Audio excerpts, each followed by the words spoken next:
Hatchet by Gary Paulsen, Chapter 4. The memory was like a knife cutting into him, slicing deep into him with hate. The secret. He had been riding his 10 speed with a friend named Terry. They had been taking a run on a bike trail and decided to come back a different way, a way that took them past the Amber Mall. Brian remembered everything in incredible detail. Remember the time on the bank clock in the mall flashing 3:31, then the temperature 82, and the date. All the numbers were part of the memory. All of his life was part of the memory. Terry had just turned and to smile at him about something, and Brian looked over Terry's head and saw her, his mother. She was sitting in a station wagon, a strange station wagon. He saw her, and she did not see him. Brian was going to wave or call out, but something stopped him. There was a man in the car. Short blonde hair the man had, wearing some kind of white pullover tennis shirt. Brian saw this and more, saw the secret and saw more later, but the memory came in pieces, came in scenes like this. Terry smiling, Brian looking over his head to see the station wagon, and his mother sitting with the man. The time and temperature clock, the front wheel of his bike, the short blonde hair of the man, the white shirt of the man, the hot hate slices of the memory were exact. The secret. Brian opened his eyes and screamed. For seconds, he did not know where he was, only that the crash was still happening and he was going to die, and he screamed until his breath was gone. Then silence, filled with sobs as he pulled in air, half crying. How could it be so quiet? Moments ago, there was nothing but noise, crashing and tearing, screaming, now quiet. Some birds were singing. How could birds be singing? His legs felt wet and he raised up on his hands and looked back down at them. They were in the lake. Strange. They went down into the water. He tried to move, but pain hammered into him and made his breath shorten into gasps, and he stopped, his legs still in the water. Pain. Memory. He turned again and the sun came across the water. Late sun, cut into his eyes and made him turn away.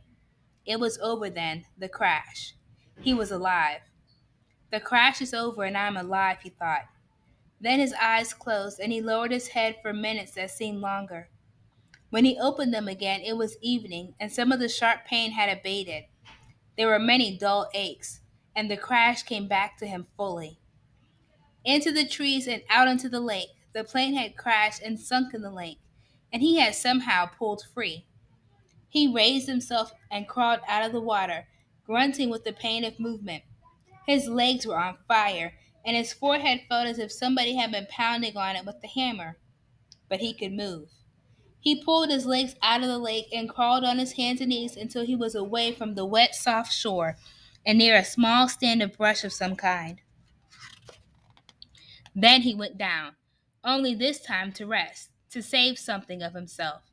He lay on his side and put his head on his arm and closed his eyes because that was all he could do now, all he could think of being able to do.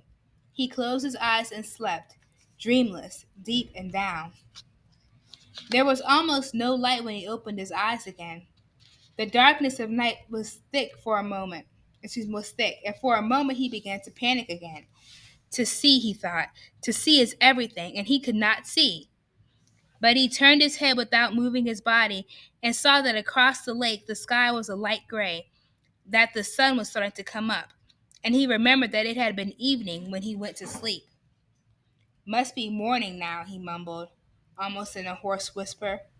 As the thickness of sleep left him, the world came back. He was still in pain, all over pain. His legs were cramped and drawn up, tight and aching, and his back hurt when he tried to move. Worse was a keening throb in his head that pulsed with every beat of his heart. It seemed that the whole crash had happened to his head. He rolled on his back and felt his sides and his legs, moving things slowly. He rubbed his arms. Excuse me.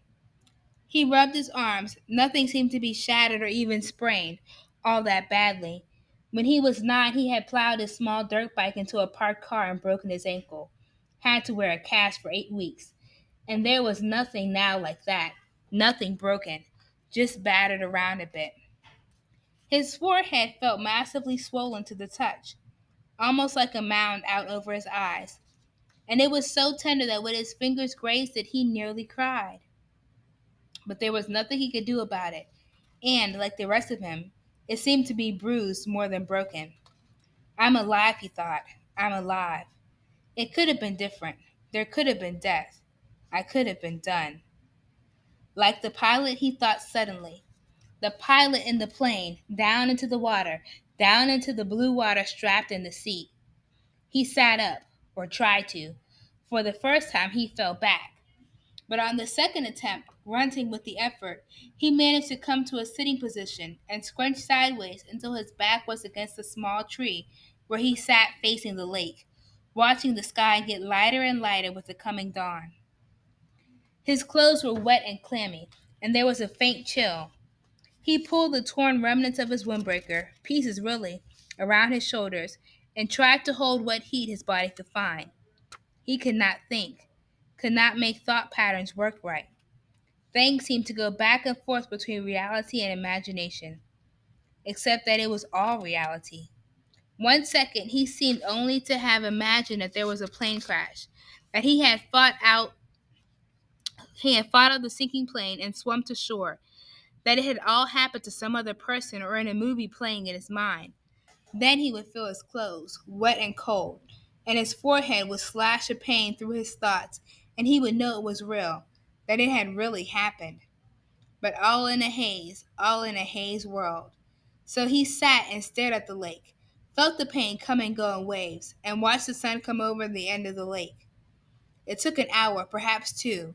He could not measure time yet and didn't care for the sun to get halfway up. With it came some warmth, small bits of it at first, and with the heat came clouds of insects, thick, swarming hordes of mosquitoes that flocked to his body, made a living coat on his exposed skin, clogged his nostrils when he inhaled, poured into his mouth when he opened it to take a breath.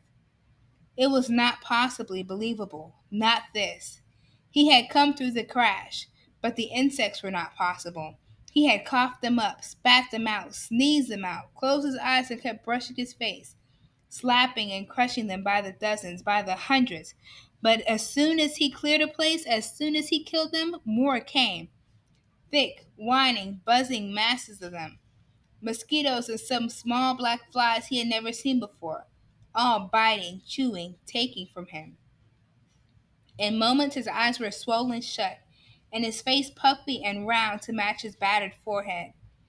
He pulled the torn pieces of his windbreaker over his head and tried to shelter in it, but the jacket was full of rips and it didn't work. In desperation, he pulled his t-shirt up to cover his face, but that exposed the skin of his lower back, and the mosquitoes and the flies attacked the new soft flesh of his back so viciously that he pulled the shirt down. In the end, he sat with the windbreaker pulled up, brushed with his hands, and took it, almost crying in frustration and agony. There was nothing left to do.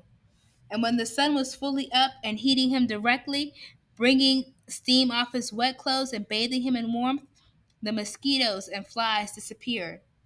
Almost that suddenly. One minute he was sitting in the middle of a swarm, the next they were gone and the sun was on him. Vampires, he thought. Apparently they didn't like the deep of night, perhaps because it was too cool and they couldn't take the direct sunlight. But in that gray time in the morning, when it began to get warm and before the sun was full up and hot, he couldn't believe them. Never in all the reading, in the movies he had watched on television about the outdoors, never once had they ever mentioned the mosquitoes or flies. All they ever showed on the naturalist shows was beautiful scenery or animals jumping around having a good time. Nobody ever mentioned mosquitoes and flies. Ugh, he pulled himself up to stand against the tree and stretch, bringing new aches and pains. His back muscles must have been hurt as well. They almost seemed to tear when he stretched. And while the pain in his forehead seemed to be abating somewhat, just trying to stand made him weak enough to nearly collapse. The back of his hands were puffy and his eyes were almost swollen shut from the mosquitoes, and he saw everything through a narrow squint. Not that there was much to see, he thought, scratching the bites. In front of him lay the lake, blue and deep. He had a sudden picture of the plane, sunk in the lake, down and down in the blue with the pilot's body still strapped in the seat, his hair waving. He shook his head, more pain. That wasn't something to think about. He looked at his surroundings again. The lake stretched out slightly below him. He was at the base of the L, looking up the long part with the short part out to his right. In the morning light and the calm, and in the morning light and calm, the water was absolutely perfectly still. He could see the reflections of the trees at the other end of the lake. Upside down in the water, they seemed almost like another forest, an upside down forest to match the real one. As he watched, a large bird, he thought it looked like a crow, but it seemed larger, flew from the top, real forest, and the reflection bird matched it, both flying out over the water. Everything was green, so green it went into him. The forest was largely made up of pines and spruce, with strands of some low brush smeared here and there, and thick grass and some other kind of very small brush all over. He couldn't identify most of it, except the evergreens, and some leafy trees he thought might be aspen. He'd seen pictures of aspens in the mountains on television. The country around the lake was moderately hilly, but the hills were small, almost hummocks, and there were very few rocks except to his left. There lay a rocky ridge that stuck out overlooking the lake, about 20 feet high.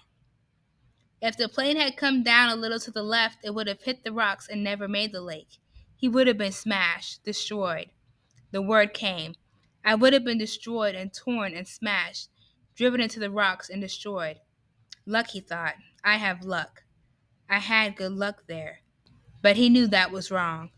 If he had had good luck, his parents wouldn't have divorced because of the secret, and he wouldn't have been flying with a pilot who had a heart attack, and he wouldn't be here, where he had to have good luck to keep from being destroyed. If you keep walking back from good luck, he thought, you'll come to bad luck. He shook his head again, wincing. Another thing not to think about. The rocky ridge was rounded and seemed to be of some kind of sandstone with bits of darker stone layered and stuck into it. Directly across the lake from it, at the inside corner of the L, was a mound of sticks and mud rising up out of the water a good 8 or 10 feet. At first, Brian couldn't place it, but knew that he somehow knew what it was, had seen it in films.